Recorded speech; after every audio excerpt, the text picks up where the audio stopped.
BTR সৰকাৰেৰ EM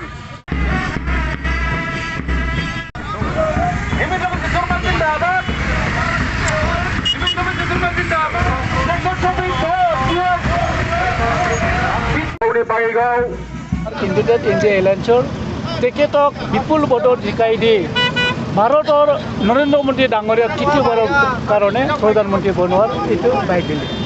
সেইকাৰণে সকলো ৰাইজক সজাগতা কৰা, হাত মেট ভালভাৱে ৰাইজে যাতে ভোট দিয়ে আৰু জয়ন্ত বসুমতাৰীয়ে জিকি গৈ কোকৰাঝাৰৰ সকলো সমস্যাখিনি সংসদৰ মজিয়াত যাতে ভালকৈ উত্থাপন কৰিব পাৰে আৰু নৰেন্দ্ৰ মোদী ডাঙৰীয়াক প্ৰধানমন্ত্ৰী কৰাৰ কাৰণে তেখেতেও যাতে কোকৰাঝাৰৰ হৈ আগবঢ়াই দিয়ে, তাৰ কাৰণে আজি আমি বাইক ৰেলী কৰিছোঁ। সেইকাৰণে সকলো ৰাইজক মোৰ এটাই অনুৰোধ, শান্তিভাৱে ভোট, শান্তি নিকাৰে ভোট দিয়ক সকলোৱে। আৰু বিটিআৰ অঞ্চলত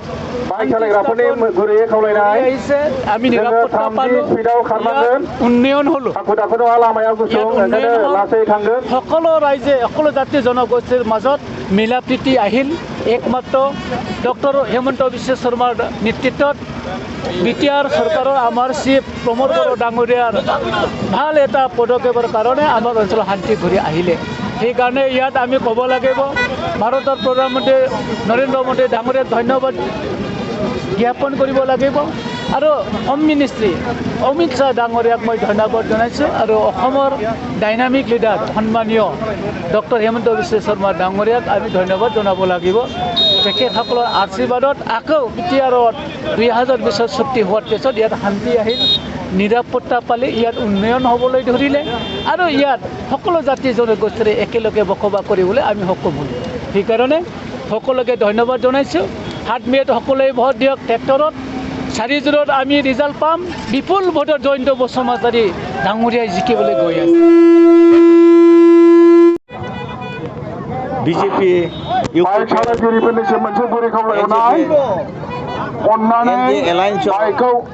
আমাৰ কোকৰাঝাৰ 1 নম্বৰ পাৰ্লামেণ্টাৰী কনষ্টিটুৱেঞ্চিৰ অধীনস্থ দতমা LACত আমি এতিয়া বাইক ৰেলী উলিয়াইছোঁ। ইয়াত আমাৰ UPPL, বিজেপি, AGPৰ আমাৰ কাৰ্যকৰ্তাই ভাগ লৈছে।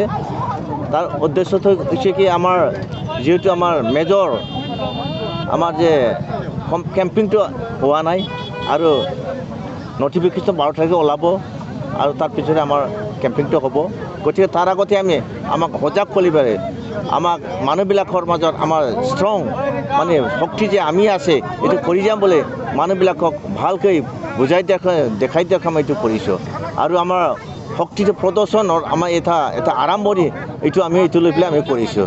এই ক্ষেত্ৰত মই ক'বলৈ বিচাৰিছোঁ, আমাৰ আগন্তুক নিৰ্বাচনত আমাৰ জিকাটো খাটাঙে, কাৰণ আমাৰ ইয়াত চৰকাৰ আছে, চেণ্ট্ৰেল চৰকাৰ আছে, ষ্টেট চৰকাৰ আছে, আমাৰ BJP চৰকাৰ আছে।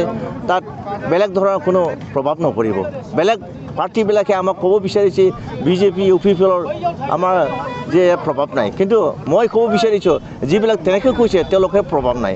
কাৰণ এই কথাটো কৈছে আমাৰ কোনে কৈছে, আমাৰ BPFৰ আমাৰ যে কেণ্ডিডেট খাম্পা বৰগোহাঞিয়ে কৈ আছে যে UPPL BJPৰ যে আমাৰ যুক্ত সংগঠন ইয়াত বোলে প্ৰভাৱ নাই। কিন্তু মই ক'ব বিচাৰোঁ তেওঁলোকে প্ৰভাৱ নাই, কাৰণ তেওঁলোকে বিগত 10 বছৰ চৰকাৰ আছিলে, এই চৰকাৰ থাকোঁতেও তেওঁলোকে জিকিব পৰা নাই।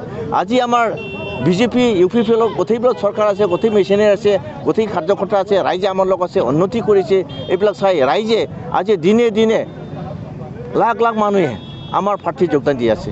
ক'ৰবাত UPPলৰ, ক'ৰবাত BJPৰ তেনেকৈ যোগদান দি আছে। মুছলমান ভাইবিলাকো যোগদান দি আছে, বেলেগ দলতো আছে। গতিকে এই নিৰ্বাচনত জিকাটো আমাৰ খাটাং আৰু বেলেগটো জিকিবলৈ নিশ্চয় সাহস নকৰিব। মইতো ক'ব বিচাৰিছোঁ আমাৰ BPF দলে 2 লাখতকৈ বেছি ভোট নাপায়, কিন্তু আমাৰতো 5-6 লাখ আমি ভোট পাই জিকি যাম। ইয়াৰ পৰা জলাইচপা আৰম্ভ কৰি কচুগাঁও, গাম্বাৰী বিল, পাতাকটা, বাহৰাগুৰি হৈ এইফালে লাষ্টত আমি ৰামফল বিলত আমি সমাপ্ত কৰিম।